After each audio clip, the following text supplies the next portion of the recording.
Hello, everyone. Bienvenidos, bienvenidas. Welcome to this session. This is the third session of this six-part webinar series for math and district leaders.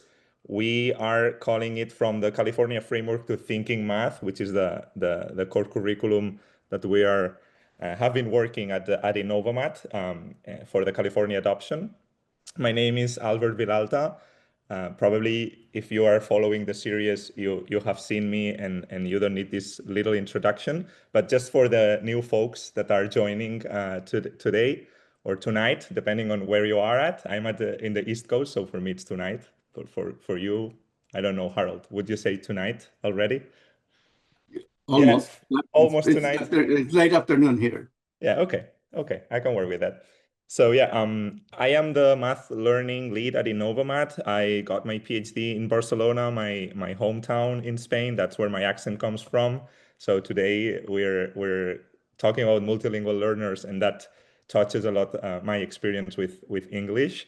And it's been a while already. I've been in the US for now 2.5 years, coming back and forth, and now permanently based here, supporting schools through Innovamat and supporting school districts, schools, teachers, and kids in trying to do math, putting the thinking at the center, right? And this resonates a lot with Harold's work and the framework in California.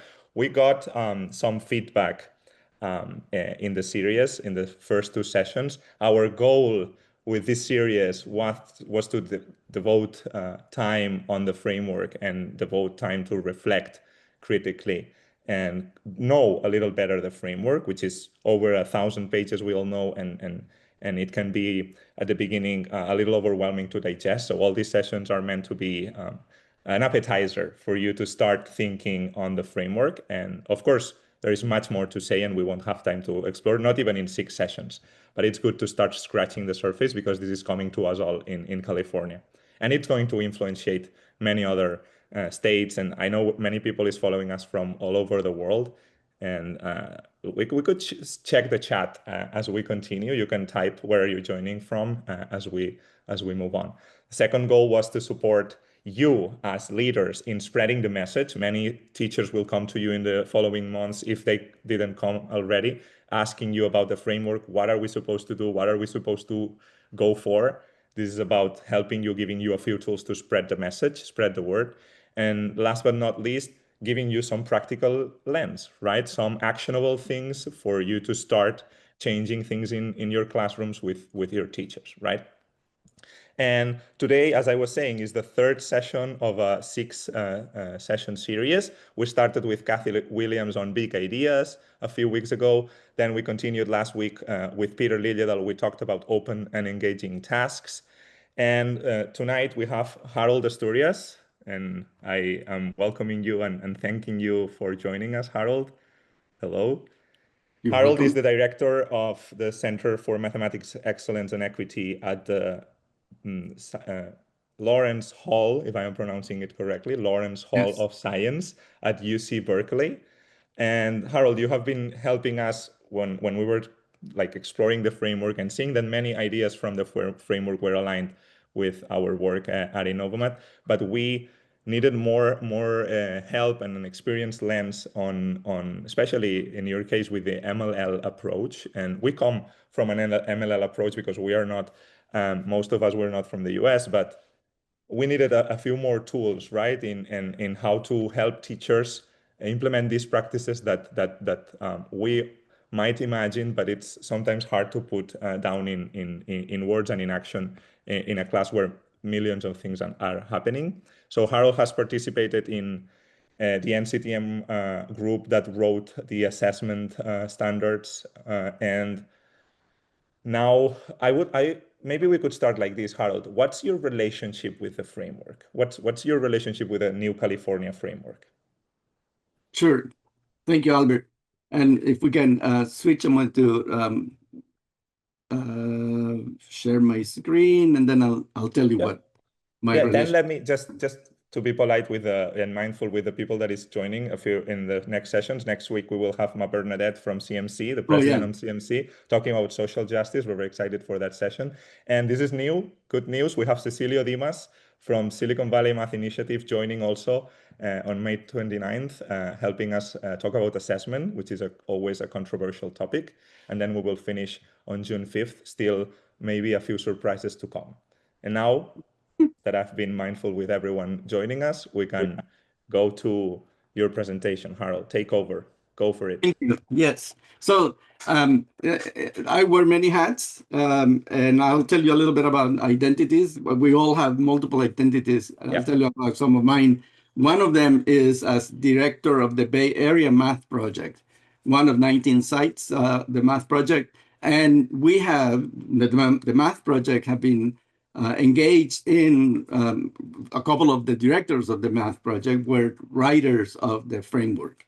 So not only writing the framework, but also giving a lot of feedback and supporting the development of this new framework.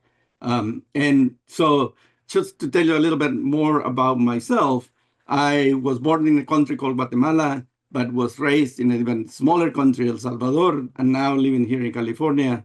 And you'll know, if anything else, if nothing else, that I'm a colorful guy in more ways than one. I am a father, I'm a grandfather. Here's my son and his son. I am an education and equity designer, Latino, Latinx, Latine, whatever version of you're using. Therefore, I'm an English learner, a teacher. I'm a leader. I'm a professional learning facilitator, but most important, I'm an advocate for equity, for giving access to students, particularly those who are marginalized or not served. And that's the view of the Bay Area and the Lawrence School of Science. In the background, you can barely see the Golden Gate Bridge. When I had an office there, I was distracted because that's the view from my office. And now I don't have an office anymore. But if you know about the Lawrence School of Science, we have produced a lot of materials that are used by many students, particularly more in science than in math. But for 56 years, we have been doing work on math and equity. And today, what I'm going to spend most of the next minutes is talking about the framework, the 2023 math framework. You may or may not know that the framework it's designed or is revised every 7 years. And it has two main purposes. One is to help teachers understand how to teach, the pedagogical strategies for teaching the content in the standards. And the second one is to be criteria for the adoption. And you know that we are in the midst of the process in which we are adopting the math framework. So before I start telling you more about it, I wanted to ask if you could, in the chat, first introduce yourself, tell us where you're coming from, and share your familiarity with the framework. So in a scale from 1 to 5, 1 is, I know it exists, but I don't know much more about it. I haven't read it yet. And 5 is as if I wrote it myself. I know it so well that it's as if I wrote it myself. So if you can put in the chat a little bit about where you're coming, where you're joining us from, and what's your familiarity with the framework. And so put a number between 1 and 5. And when you do that, say that again. No, I was like inviting the people. Let's see what people say. Yes. So, and as you do that, I'll keep going and telling you that we have, the first thing I want to say is about why do we need a new framework? And I'm wondering whether the participants are having access to the chat. Do you all have access to the chat? Do you see the chat? But if they don't have access, then they cannot tell us that they don't have right, access. Exactly. It's a circle. But I am surprised because everyone is always saying many things when they are joining. So maybe. Let me continue, and then maybe we'll try to figure it out. Figure out whether they had access or not. Anyway, but why do we need a new framework? In this particular time, we know a few things. One is that deficit thinking permeates the education systems in which we're living.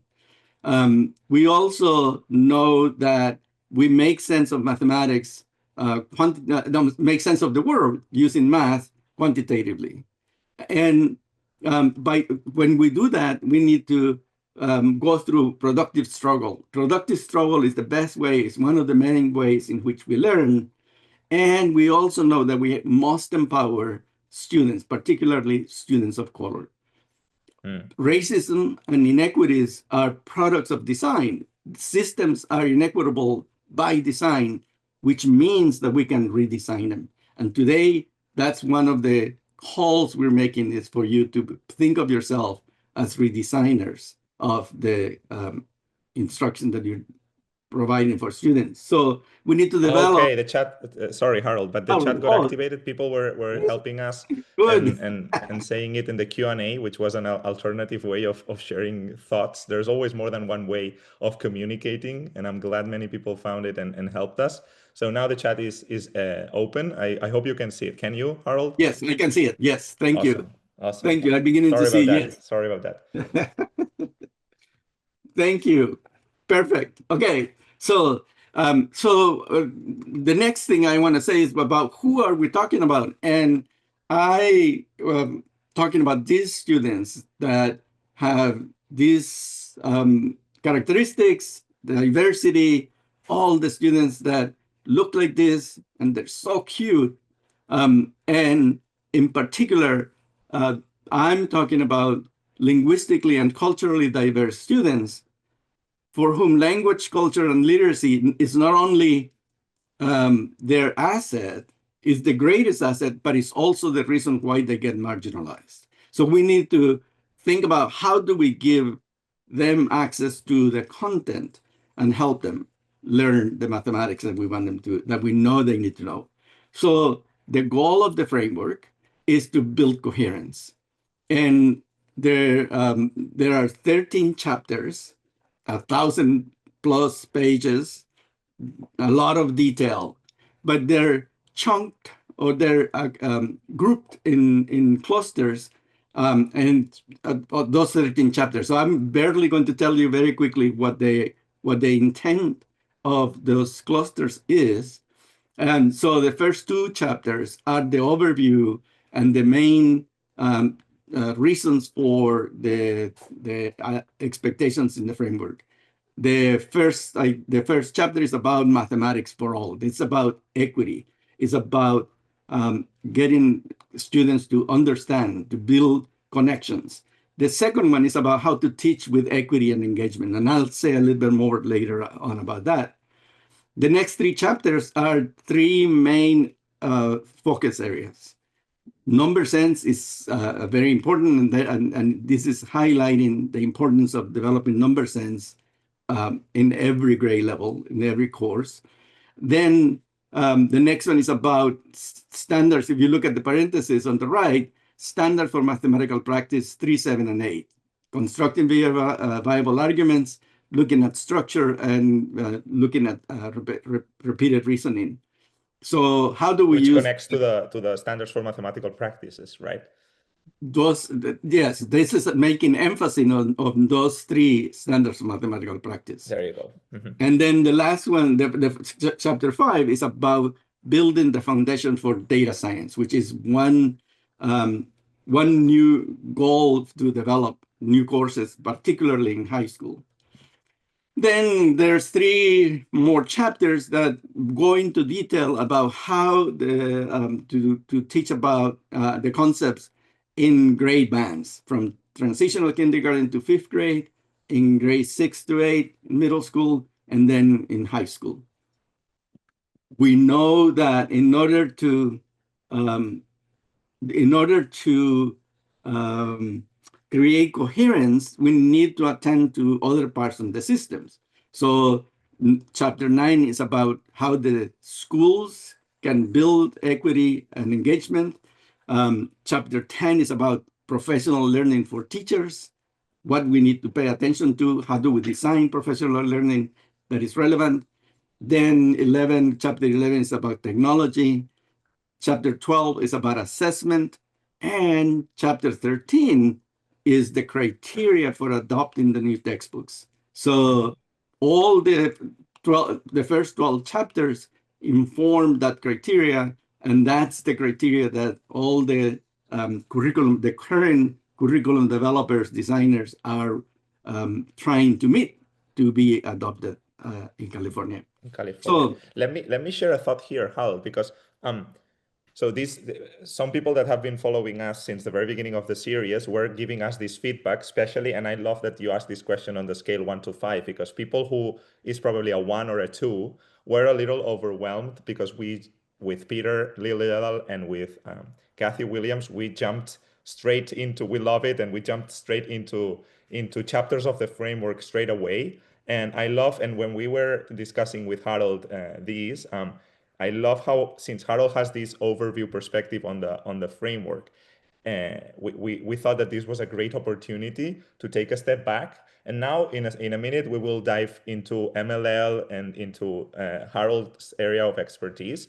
But I think that we're lucky to have Harold giving us this overview. And I hope that the people who was giving us this feedback on, hey, we need a little more of a context, now they have this perspective. And since we will be sharing this with everyone, or you can go back to the recording as much as you want, you can hear Harold as many times as you need going over the 13 chapters, which is a great overview. Thanks, Harold. Thank you. And then so going into a little bit more detail, we're calling this the DPCs, and the DPCs are intended to tell the why, the what, and the how. And the why are the drivers of investigations. That's the D for DPCs. So the why do we do math? To make sense of the world, to predict what could happen, and to impact the future. And then the 8 standards for mathematical practice that you probably know very well because you read it every night and you memorize them and practice them. So the 8 practices. I have a tattoo. Yes. These 8 practices are about how students do math, how do they interact with math. And then these content connections at the bottom that tells about what.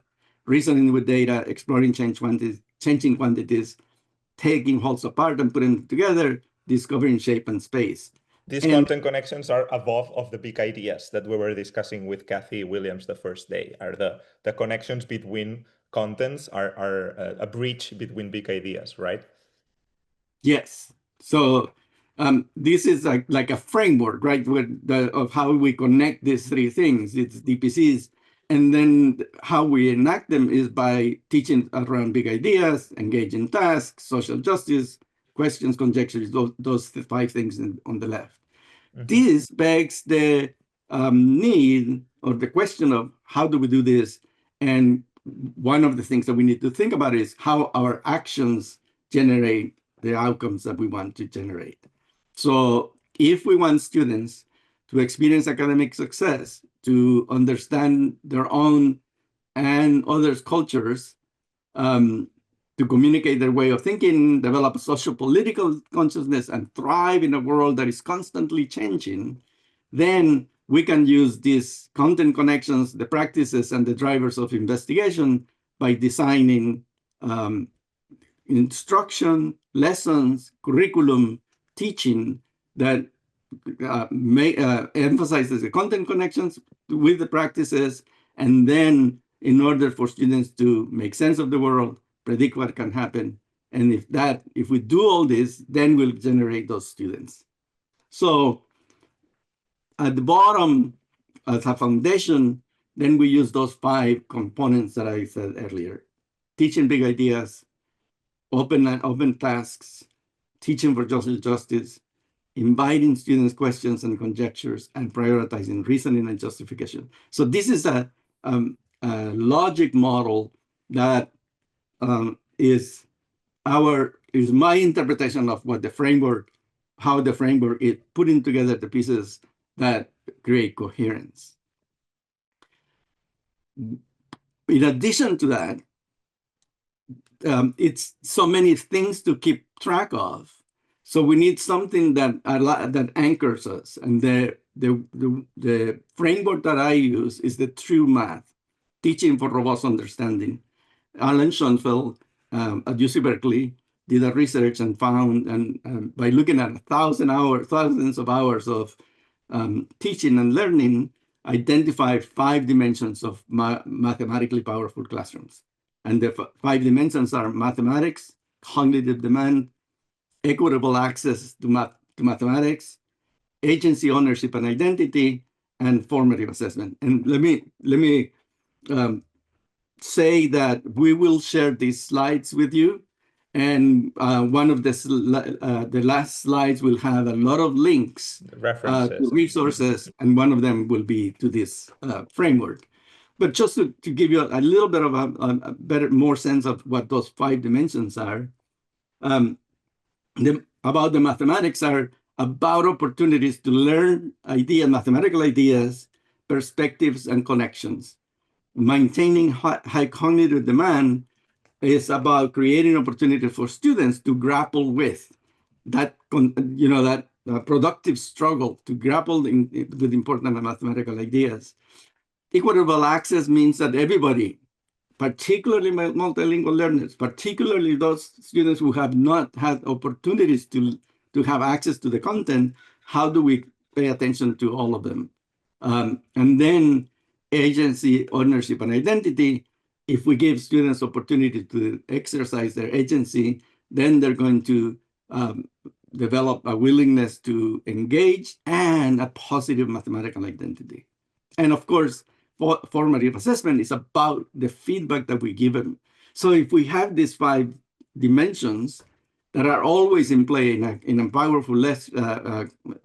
powerful classroom, mathematics classroom, then we will design lessons that allow students to thrive, to understand, to learn.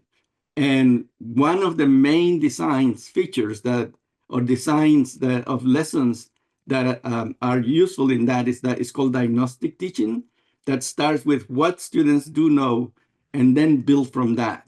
And good curriculum will follow some version of this. There is no perfect curriculum, but we have approximations to the ideal.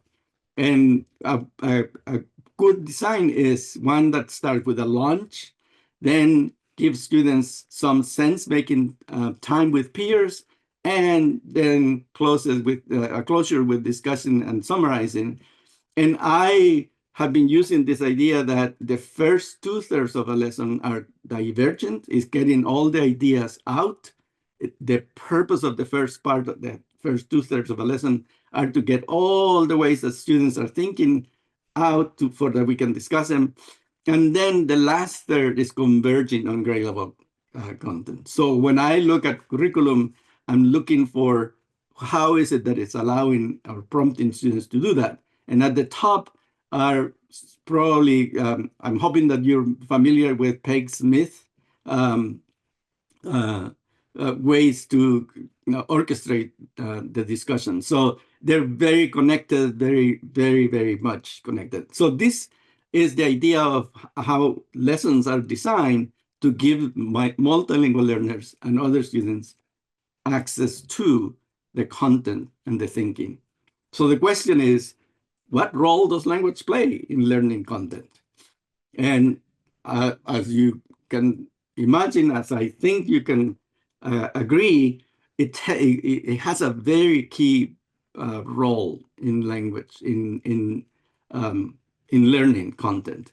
So we're going to talk a little bit more about that. But before we do that, I want us to have an experience to think about what is it that students who are whose first language is not English, how are they experiencing the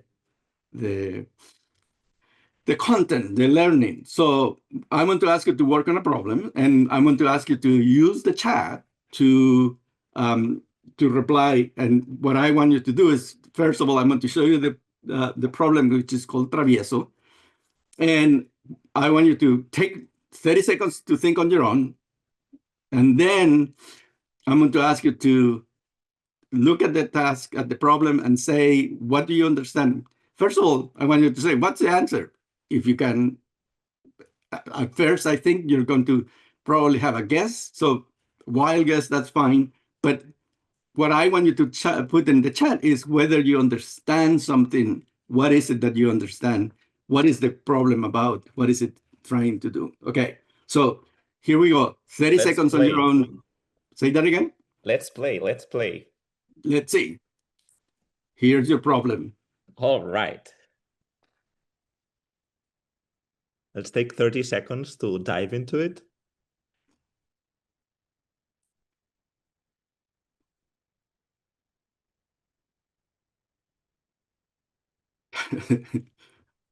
And also reflect on how do you feel? How do you feel right now? Imagine that you have 25 kids looking at you. How do you feel, right? So now, what's the answer? Type it in the chat if you know, if you have a guess of what the answer might be. Type it in the chat. And also, what is it what do you understand anything? And if you can read it, don't translate yet. Don't translate. Catherine says, I need more context. I don't know. Erica says, I don't know. Picture, please. Hey, picture, please. I know it's in Tagalog. Yes, it is in Tagalog. Very good. Okay, good. Awesome. You recognize Tagalog. Good. Yeah, I'll tell you as you're doing that. I'll tell you. It's a word problem. They say it's a word problem. It's a word problem. Yes, it's a math problem. Yes.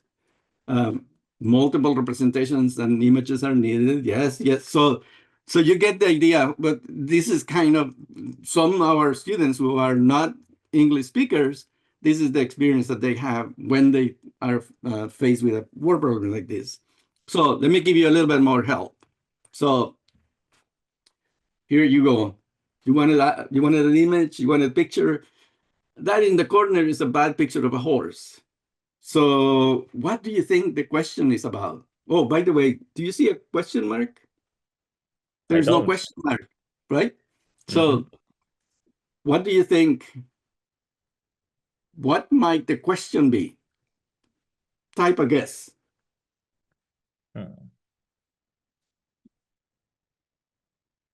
Circumference. So something about circumference, because we have a picture now. We might think it's about a circumference. A trainer and their horse. Okay. What is the? We're seeing the English version now. I don't know if you wanted to do that or not yet. Sorry. Yeah, there you go. That's spoiler alert. So yeah, so you get the idea that the picture helps, but not enough to get us to this level, right? So here I'll be quiet for 15 seconds so you can really let you read. So what is the diameter of the field? So yeah, so with the picture we begin to have some other connections, some better guesses, but still I don't think that we have full access. And I like this example because if you look at the last sentence, write an algebraic expression to represent the distance Travieso covers after walking around the corral 3 times. That if we were learning mathematics in Tagalog, we might miss, if we are barely speaking Tagalog, we might miss that that's talking about going around the corral 3 times, and that would be an important piece in writing that algebraic expression. An anecdote that I want to tell you is that I have been using this for many times and many years. And one time I was working with a group of teachers from the Philippines who spoke Tagalog, and they started laughing at me. And they were like, "Are you laughing at me?" And so when I asked them, they said that was the first time they saw a problem in Tagalog, because when they learn math, they learn in English. So they hadn't seen problems in Tagalog. Now, what I think is useful and important is to highlight that you can see capital letters that start sentences. Yes. Periods that end sentences. So it uses the same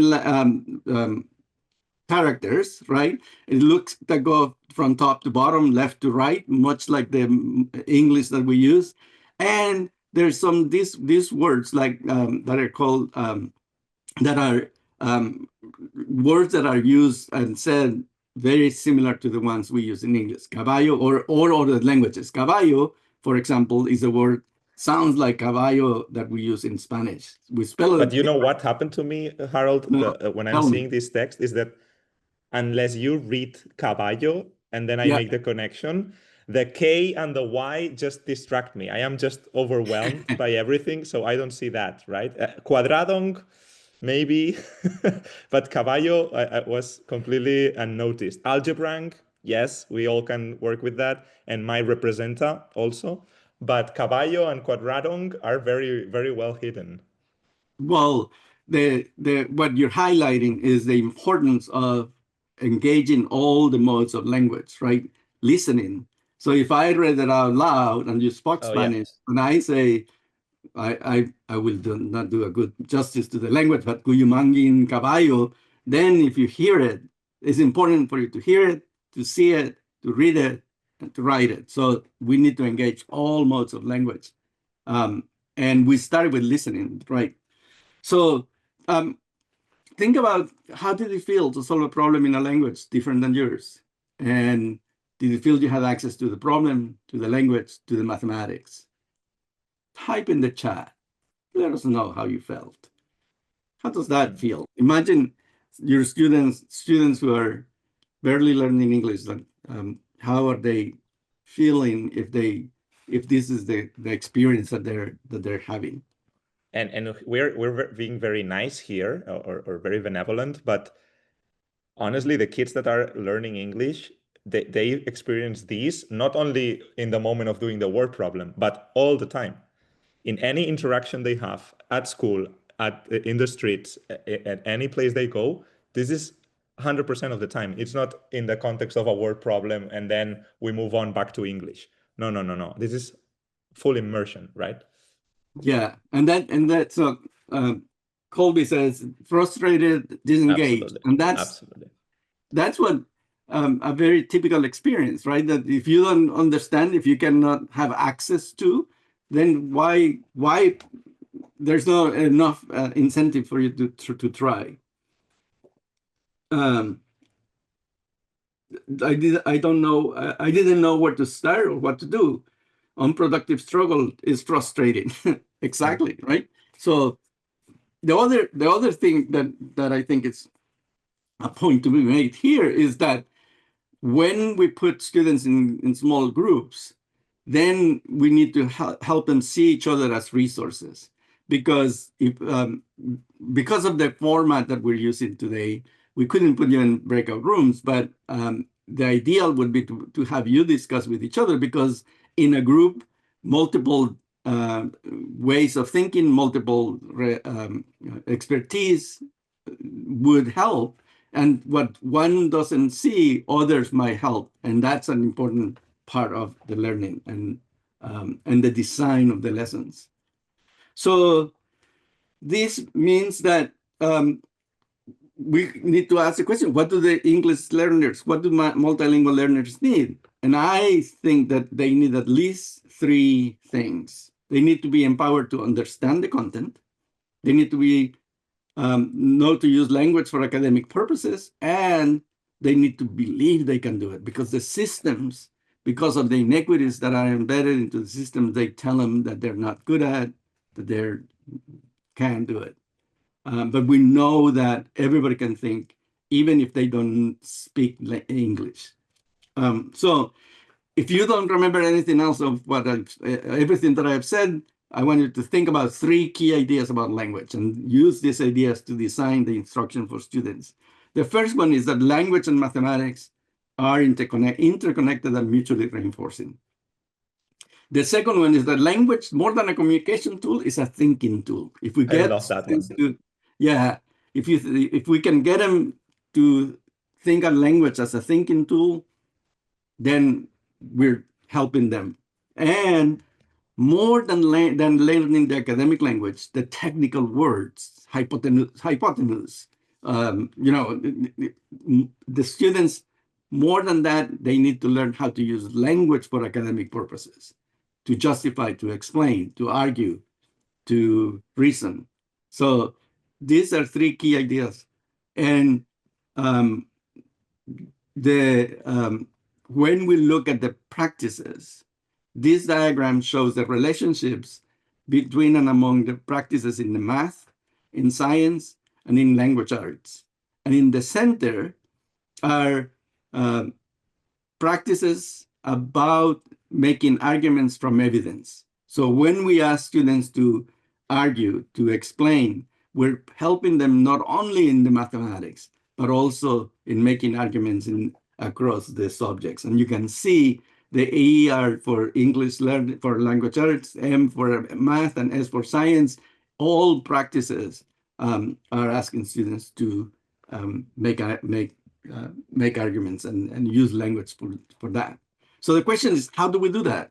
A couple of quotes that because language and math are mutually enriching processes, we need to amplify rather than simplify the language.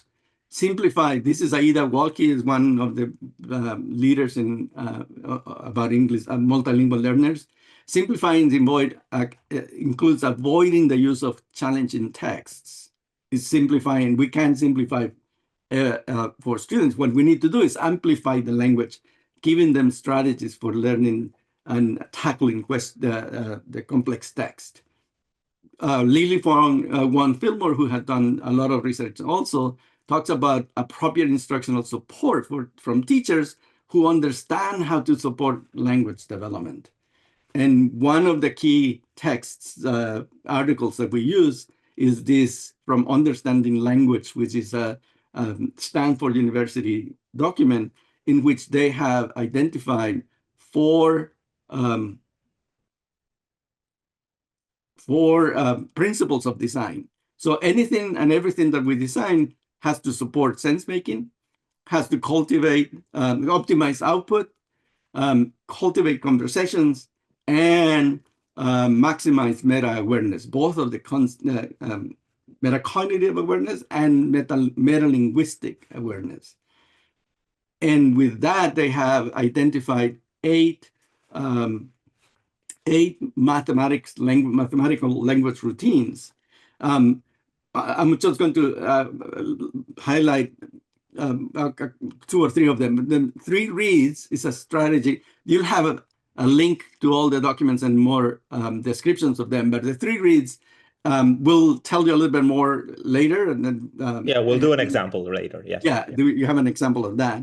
But it's about getting students strategies to tackle the text in word problems. This one probably makes sense. Craft questions. Anytime that we ask them to craft questions and problems, it's a way to having them produce language and thinking about it. Collect and display. Anytime that you do number talks, math talks, and you're collecting what they're saying and putting it on the board so that we can all see it, evaluate it, and learn from it. It's a typical one. So this means that we need high quality instructional materials. And I am so glad that many curriculum developers are now taking up the task of designing from scratch with English learners or multilingual learners in mind. And one such curriculum is the one that Albert has been working on. And he's going to show us a couple of examples from that. So Albert, back to you. All right.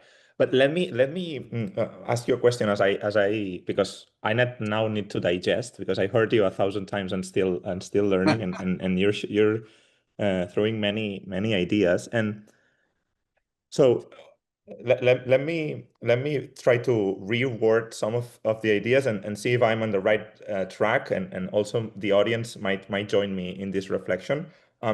So we're talking about how this framework in California, from the very basis. So, okay, there is a chapter on multilingual learners, but that's not an add-on. That's not an extra thing that we put at the end. Okay, we have this beautiful thing, and now we add, okay, oh yeah, by the way, the multilingual learners. Oh yeah, by the way, the kids with learning disabilities. Oh wait, by the way, no, it's not that. It's that by design, when we think in open tasks, Yes. as we discovered and explored with Peter Liljedahl, when we think about connecting and exploring content through the big ideas and making these content connections and trying to make sense of them, right? When we try to apply these questioning techniques and making the kids owners of their own questions, when we try to appeal to social justice, all that is embedded and forms a coherent, as you put it right at the beginning, a coherent web, a coherent environment in which students from different backgrounds, with different abilities, different ways of thinking, different families, different cultures, can thrive and can, at the end, think no matter their background. Is that a good interpretation of how everything combines? Yes, most definitely. Yes. And the purpose of using those five components of engaging and equitable, these components that you have on the screen now, is to give multilingual learners access to the content that they need to learn. And those three ideas about language, remember, language as a thinking tool, it's prompted, is supported by having open-ended tasks, the big idea, it's all about that. It's showing how language and mathematics are interconnected as you work on big ideas, as you work on open-ended tasks, as you use contexts that are social justice. Those are most relevant to students, and we will help them make more sense of the mathematics that they're learning. So yes, it's all about access to the content. And then to this, when we add this layer of, okay, now the MLRs, right, the math language routines, the 3 reads, this is like going the extra mile for these students, right? Or more embedded in from design as well, right? Because that is part of supporting students' questions and conjectures. I cannot imagine a classroom that supports questions and conjectures and it's not mindful with kids that might not have English as a first language. So are we connecting it through this? Yes, and I think that so what has happened in the past is that textbooks have been designed and developed, and then as an afterthought, oh, let's add some supports, some scaffolds for English learners, but um, they don't help as much to support the understanding, the deepening of the content. So we have been arguing, and there's a community, for example, through the English Language Success Forum, English Learner Success Forum.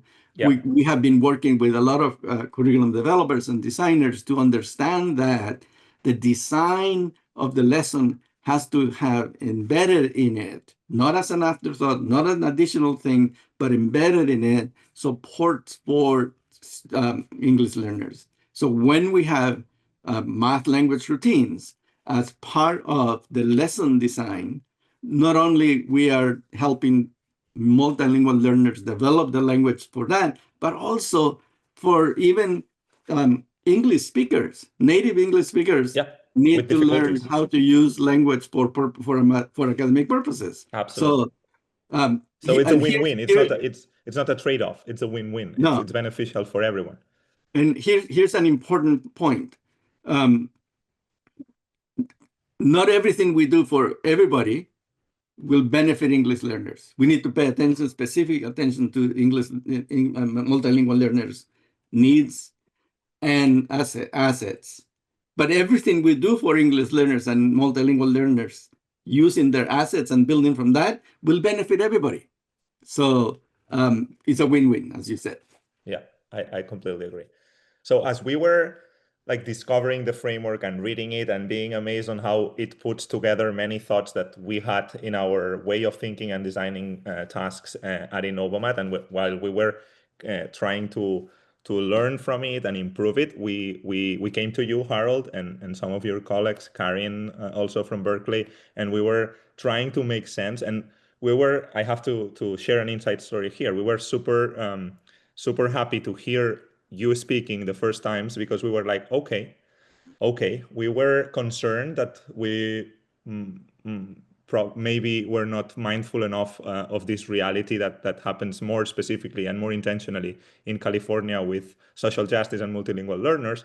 But as we started diving and hearing to you and seeing how most of the ideas that we already had by design, like teaching big ideas, like using open tasks, like fostering these conversations, are the foundations for these kids and for teachers to help these kids in math, right? So we were like, oof, okay, everything we're doing makes sense. And now it's just about being a little more intentional and writing down, and it's what I'm going to share with you in a second, writing down these ideas that Harold has been sharing with us for teachers that might not be as familiar as we are with these realities, to be more sensitive and to add these to their classroom practices. So I'm going to share you a few examples. Let's see how much time do we have. I think we have half an hour, so we're good. Yep. And we'll start with this one. So let's play together. I wanna see. Let's see if I can see you in the chat, and if I miss something, please let me know, Harold. Yep. So take this example, right? This is a session that would start I am not sharing with you the grade yet, and it would start like this, right? Sharing this on the screen and starting asking the kids. So Harold, please be my guest in adding all the intentional design that you see here related to the framework, so we can help the audience to see what's going on, right? So we would share this with the kids, and probably depending on your style as a teacher, be more quiet or more intentional in your questions. Okay, what do you think that we have to do? One a typical thing to use is what What do do you you notice, notice? what do you wonder, There you go. What do you right? notice? What do you And wonder? that prompts a language, right? Producing language. We're asking them to say something, to share their thinking, and that's part of giving them access. It's true that since I'm showing to you the slide, you can see up here a little spoiler, calculate volumes. That might help you or not. But now, of course, you can guess what's going on. So here, I don't know if anyone in the chat is sharing. What do you think we have to do? But let me add one more comment. This gives an opportunity to talk about just in time, not just in case. I love that. Yeah, please dive into that, please. Because if a student says, "What does calculate mean?" Well, I don't understand calculate. That's a moment to do a just in time discussion, mini lesson about the vocabulary word that might be a barrier for some students, but it's just in time, not just in case. Many times, for too long, we told students, let me teach you 10 words in case you need them. But if they don't need them, we're wasting their time, we're wasting our time. So we need to do language development, language support, just in time, not just in case. I love that one because yeah, we tend to sometimes to over plan and overthink everything as teachers. No, but my kids don't know how to do this. So let me first explain the theory, and then I will ask them to calculate volumes. But first, I need to give them the formula, right? So here Yeah, there is a right. session in which I love this experience because take this as an example of kids not they don't have the need of knowing the formula for the volume of a prism. They don't need to know the word prism yet. We're just asking, and you can verbalize how many cubes do you think we need to fill this shape, right? Or this prism, right? So maybe we can share on the slides, on the chat. On the chat or in the chat? I'm always, as an English learner, I am always having trouble with prepositions. In the chat, on the screen. Okay. Um, Don't, but I don't ask for the logic of that, but Albert, hold okay. on. I see that Roger has his hand raised, and I Oh, wonder what that means, because that's a feature I haven't seen on a webinar. maybe Roger can type what he's thinking. I notice we're filling the box with cubes, so we might be finding the volume by finding the number of cubes needed, says Colby says. Okay, that would be an interpretation. So the question mark could be replaced with a number, right? The number of cubes Colby is thinking. So what would be that number? And how would you find it? right? And of course, here you can open the door to manipulatives. Yes, we could give the cubes so kids can think with their hands, depending on the grade and depending on what abilities and competencies or math practices you want to foster. So let's see if the audience dares to make a conjecture on what's the number. Let me add also that this is an opportunity to you to develop other language, right? Like when there might be ways that different students think about how do they think about filling out this shape, and some might talk about height or from the top, from the side, and so that's positional language that can be developed using the context of this task, right?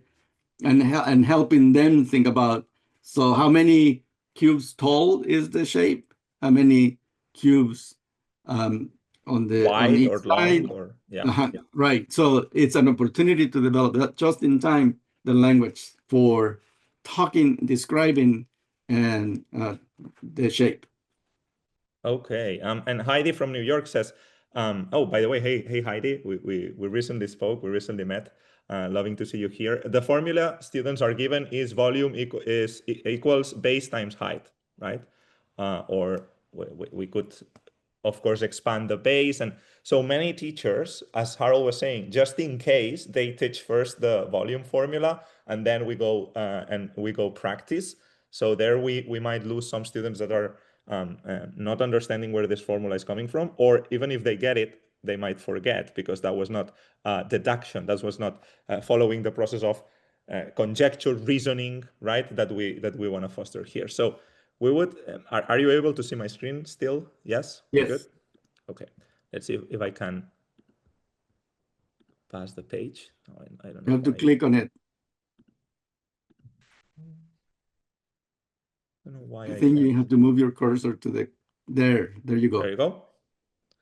Okay. So here, of course, I'm only showing you a few snapshots of how a lesson would look like. We don't have time to do the whole thing, but you can now see or envision how the progression works from working with the manipulatives, working with the snap cubes, and working on finding how many cubes would we need to fill up this space, this prism. This naturally leads to the formula that we were discussing a second ago, right? And we didn't open the door to discuss the units, but that could be, we could leave it in cubes, right? But then depending on the grade and depending on the standards you want to cover, you can open the door to here inches or centimeters or whatever you need. And here another discussion is, what does this little 3, right, at the top of the IN mean, right? And how this relates to the 3 dimensions that we have in a prism. So here we're doing this kind of conversation at the beginning, and then the activity would move on. Of course, we can have more complex shapes and try to, here what I wanted to show you is more of how the visuals, the arrows, the colors try to help in this visual side. Many people, when you were showing Harold the Travieso problem, were begging for a visual support, right? So here, this kind of instructional design tries to move towards formal formulas, in this case for the volume, but through visual approaches that also drink from the manipulative side of math, right? So you can, of course, imagine how this works. And then where this activity like kind of ends, and I also share with you half of the word problems, if you want, that we have at the end of this 1 hour session. And let's take a look at them. We have 4 here, and we can choose which one is interesting or more interesting. There are a couple of them that are more basic or traditional, but 2 of them to me are awesome, right? So we have the first one is calculate the volume of a classroom object that is shaped like a rectangular prism. What I love about this problem is that it's free. It's an open task in the sense of that it's divergent. We can find an object that is close to our skills or our interests, right? We can just choose a prism, which has an easier way of finding the volume, a rectangular prism, or we can made with cubes, or we can go for a box such as this box that I have in my hand, which, since it's not made in cubes, even though it's a rectangular prism, it might be a little harder to find the volume. And here we could have a conversation on what is rectangular, what is prism, right? We lost the scaffolding of the visuals, right? So, but imagine that we're doing the session coming from the work with the cubes and the conversation around here. Now, the purple Albert, problem is very classic. I don't think we need to hold on, comment. Albert. Yes? So in that first one, calculate the volume of classroom object that is shaped like a rectangular prism. Couple of things. One, this is another opportunity to do a just in time if needed. What is a rectangular prism, right? What is a rectangular? What is prism? So just in time, if needed. Then the other thing is that by posing the task in this way, it's one of those low floor, high ceiling kind of tasks, because you're giving students opportunity to exercise their agency, choose which object they want to calculate the volume of, and allowing them to have choice. So I think those are features that connect to those 5 components in the framework. Absolutely, which also this freedom or this ability to choose is also connected to the ones on the right, which is Leia built the first letter of her name with snap cubes and then some data and some numbers. Great. And then the one at the bottom says build the first letters of your names, and this is an activity that goes in pairs. What volume in unit cubes do the 2 letters form? And this also is very engaging for the kids because everyone has their own answers. They have to put their letters together and play with that, right? So we had this activity, and we were working with you, Harold, and you shared with you shared with us the instructional math language routines, and we added in the teaching guides and moving to a better instructional, high quality instructional materials, we moved adding this sort of like tips for the teachers. So here we have the 3 reads, which says guide students through the 3 reads routine. And I would love for you, Harold, to like in 2 seconds explain every step, like the first read, the second read, and the third read. Yeah, but it'll take more than 2 seconds. Sorry. Yeah, no worries. So yes, the 3 reads is a strategy to allow students to tackle complex text, the complex text of a word problem. And the first read is just the most reading comprehension piece, which is, can you understand the words in the text? It's about what is the situation about. So each read we ask them to answer a particular question. The first read is, what is the situation about? Then we read it a second time, and in the second time that we read it, we identify the quantities and the units of those quantities, the units that go with the numbers that represent those quantities. Because a math word problem is nothing more than a bunch of quantities, some said out loud, some are implied, but that are related in some way. So if they understand the relationships among those quantities, then they can answer any question about that relationship. And the third read is about not only identifying the question, if the question is there, what is it that question is asking, but also we want them to think about, remember the other language routine about co-crafting questions, we want them to ask other possible questions in the same situation. And that, to me, the second and the third read are about shifting from the first read is reading comprehension to mathematical comprehension, comprehending the structure of the word problems. I like that, and I've been since I discovered this routine, I've been using it more formally or more informally in my modelings and in my classrooms, and it's truly transformative when you avoid the question in the first read, because really the kids then they don't have this trigger that many kids just jump into the question without reflecting enough, right? It's like, no, wait, what is this about? Is this telling a story? Like if you were reading a book, what is this about? And now after that, then we can go to the question, but without rushing. And students have gotten the message that the most important thing is for them to find an answer. So when you see a word problem, many students just want to operate on the numbers that they see before they make sense and comprehend what the relationships are. Now we can connect this with the travieso problem, right? we avoid the last part, the question, and then we focus on trying to understand the context, also with the drawing of the horse and the circle, right? And trying to figure out what the situation is about. And then what could we measure? And some people were sharing ideas on the chat, right? We could measure what area is the horse able to move around, or what's the perimeter or the longitude of the circle, and so on and so forth, right? And then you can converge, as we were saying before, towards what question you are interested into solving that given day, depending on your learning objectives. I love it. I had another example on 3 reads. I'm gonna do this very fast, but not always, or 99% of the times that we propose teachers to do a 3 reads routine is because of our problem. But sometimes, a few times, we included also when there is something about interpretation or a language, right? And here on the right column, you can see, and those of you who are familiar with computational thinking or with Scratch or this kind of like programming languages, this is a language too. And this was a great opportunity to work on jumping on the number line, connecting it to computational thinking. So probably here, I don't know, Harold, if you have seen this one. Did you see it before? No, so No, now I I can haven't. play with you. No. What do you think we have to do? What do you think we're supposed to do here? Oh, so interpreting those jumps and what do they mean? So, and are we supposed to match the numbers, Okay, the that's a good number guess. lines to the pictures on the right? Okay, that's a good guess, right? And what would be, if that would Oh, be like, the match, because it's very suspicious that we have 3 and 3 and 3 numbers and 3 letters, that is inviting us to do a match. What would you match, Harold, and why? so like maybe 2 to A? 2 to A, that's 2 to the Yes. right, right?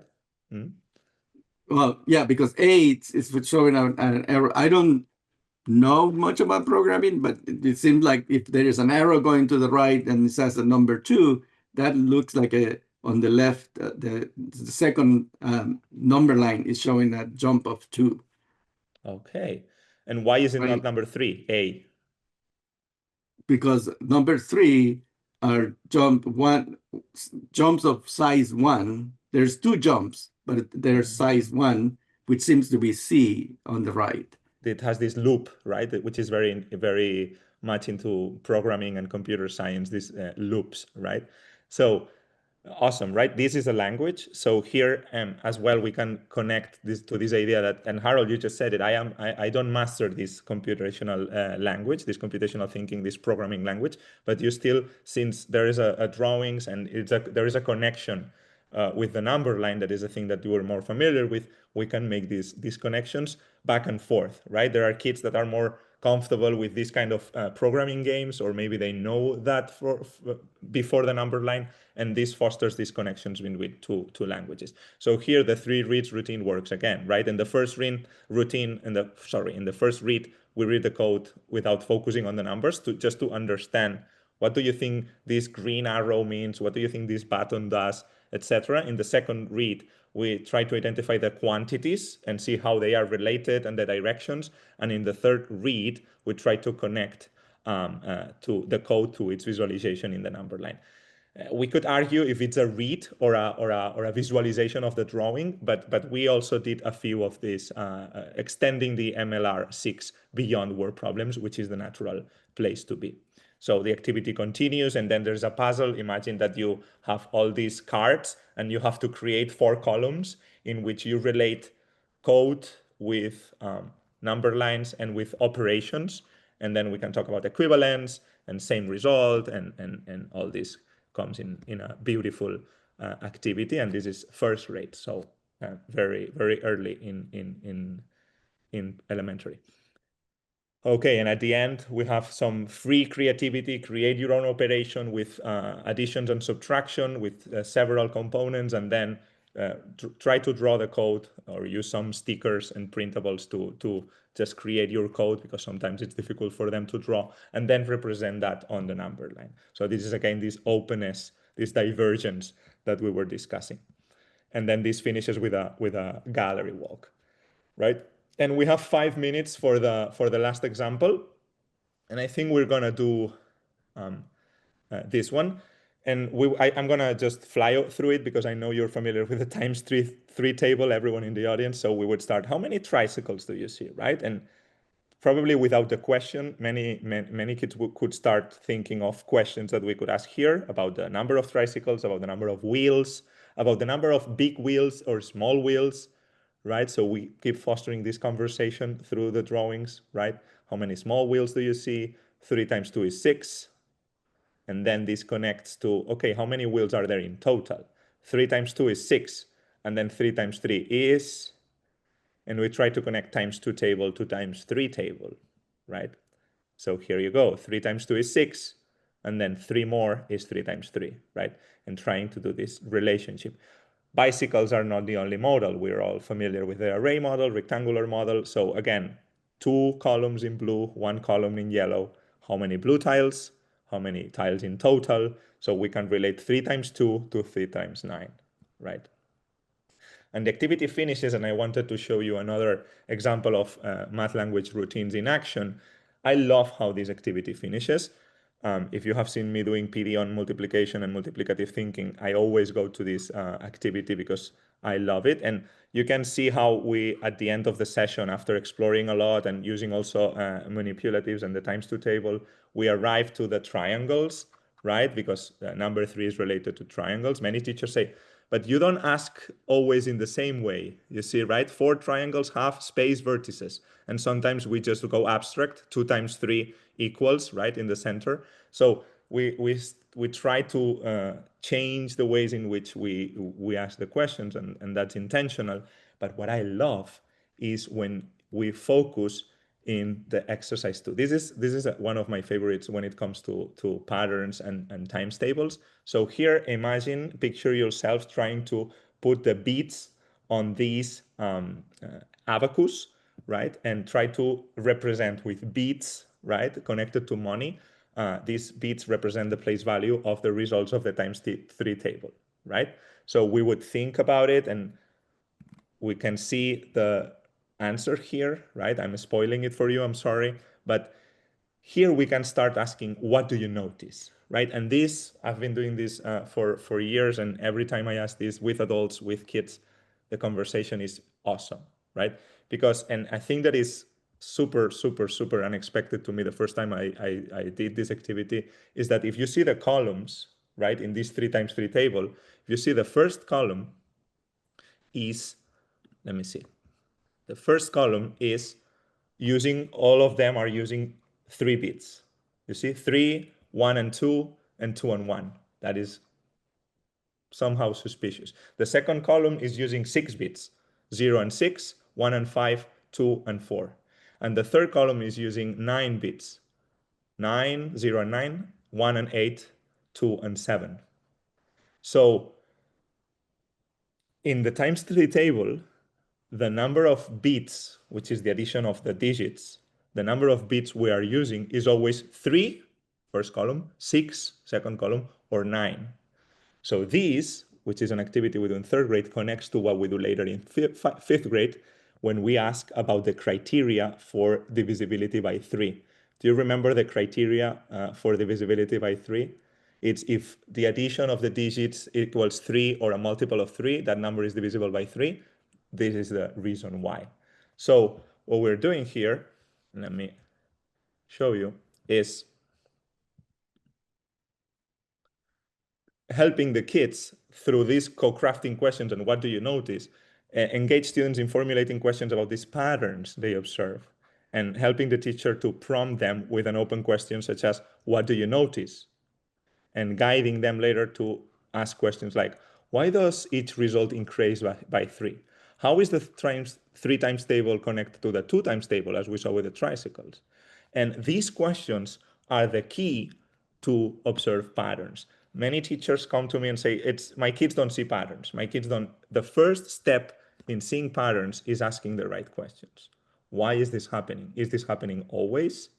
So that connects to number 4 in our list supporting students' question and conjectures. That is a door that we open wide open to talk about patterns, right? In this case, So this connects also with one of the MLRs. And I think we're almost there. I hope everyone is still with us. We have 5 last minutes. So I don't know, Harold, if you want to like wrap up with these 5 components, or if you're good, I can go and we finish here.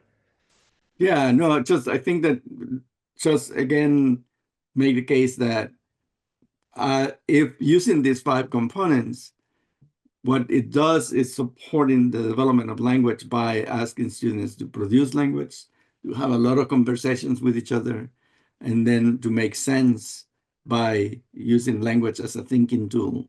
And then what we need to add to that is a piece for them to reflect on how they learn both the content and how they language, focusing on the language, helps them also make sense of the math that they're learning. And that is giving them access to the content. Absolutely. And I think that it kind of, we circled back, right? We went around all this coherence that the framework is giving to us, no matter if you're working in California or in somewhere else. I think this is high quality math that we all need to have in our horizon, with our weaknesses and with our strengths, but all going towards the same direction. And as I share with you the QR code as usually for you to give us feedback. So please scan and share with us. I want to thank Harold for his presence and for his help in trying to make more sense in a 20-25 minute section of the session today about the framework in general, and it made a lot of sense, not just because you asked for it in the feedback that we got from the 2 first sessions, but also because it is by design the first step. The framework and the components for engagement and for high quality are the first steps to also help multilingual learners. So to us, it was a perfect match. And I hope that these first 20-25 minutes that Harold shared with us can be used by you in your districts to help the teachers that have a 1 in the scale that Harold was sharing, right? They only know the framework, or that the framework is coming, but they don't have an overview. You can take those 20 minutes, and that can be the starting point. And then that's the appetizer. If they want more, there's more than 1,000 pages to read, which are a lot, but also full of examples that are great to read through. And I'm not asking or expecting everyone to read everything overnight, but keep diving into the framework. You will see that there are many sides of this complex polyhedra, and we can find places in which we can improve, and for sure areas of strength that you already have in your school district. So thank you for your attention. We will be 2 minutes around, just in case someone has a last minute question that sometimes happen, and letting people answer in the QR code and give us feedback, which, as you have seen, we take very seriously and we try to improve. And I don't know. Thank you so much, Harold. It was Adding great. my thanks too. Thank you very much. We appreciate your participation and your thinking about these issues. Thank you. Muchas gracias.